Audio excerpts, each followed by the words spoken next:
हैशट्याग the solo राइडरको adventurous राइडमा अहिले म खनिया खर्क आइपुगेको छु भनेदेखि यो खनिया खर्क सिन्धुली गढी लगभग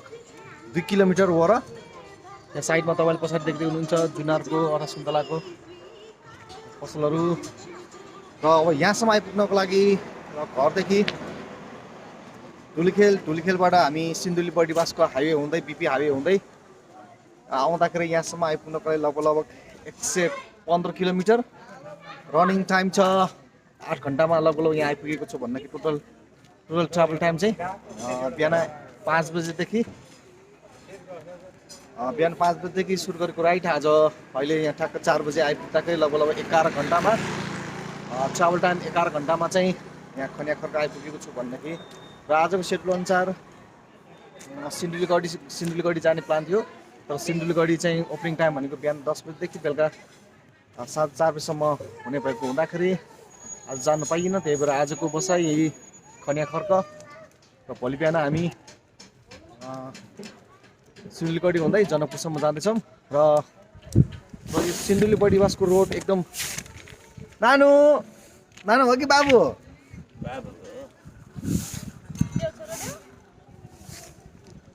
यो सिन्धुली बडीवासको रोड चाहिँ एकदम न्यारो एकदम हाई स्टिप भएको हुँदाखेरि बिचमा रोकेर भिडियो कमेन्ट्री दिन पाइएन। त्यही भएर सायद अब तैपनि यो हाम्रो सिन्धुली बडीवासको हेयरपिन पेनहरू बाटोको कन्डिसनहरू एकदम रमाइलो छ जसले गर्दाखेरि एकदम स्टिप स्लो पनि आफूलाई ननस्टप उक्लिन सके र जसले गर्दाखेरि रोडको कन्डिसनले गर्दाखेरि चाहिँ एकदम रमाइलो भएको थियो भन्दाखेरि जसले गर्दाखेरि जस यो turning sharp turning hairpin bend पनि मजाले उक्लिन सक्यौँ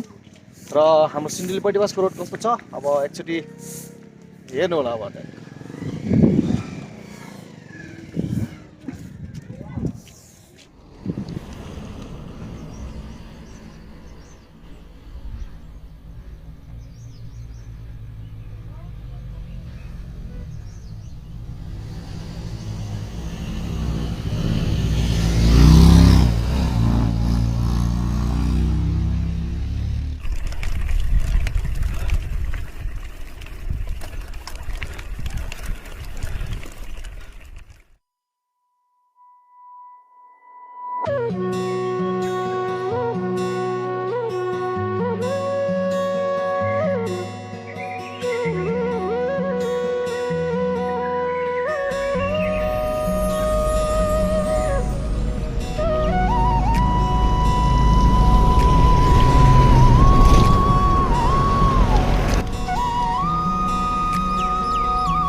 हामी यो मुलकोटको ठाडो उकालो चढ्दैछौँ।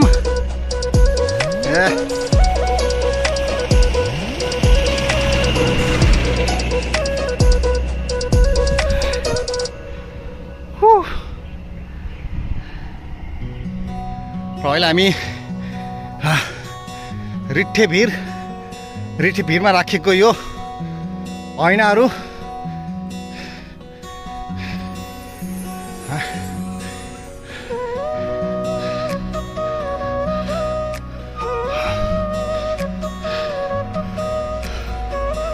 अब यो रिठ्ठे भिरमा यो ऐनाहरू किन राखिन्छ त?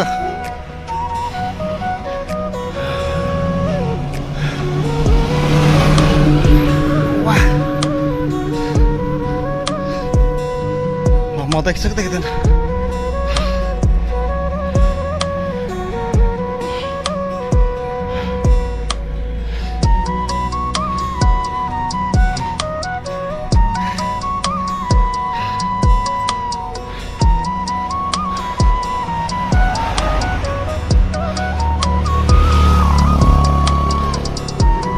यो रिठ्ठे भिरमा हजारौंको ऐनाहरू किन राखिन्छ?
अहिले हामी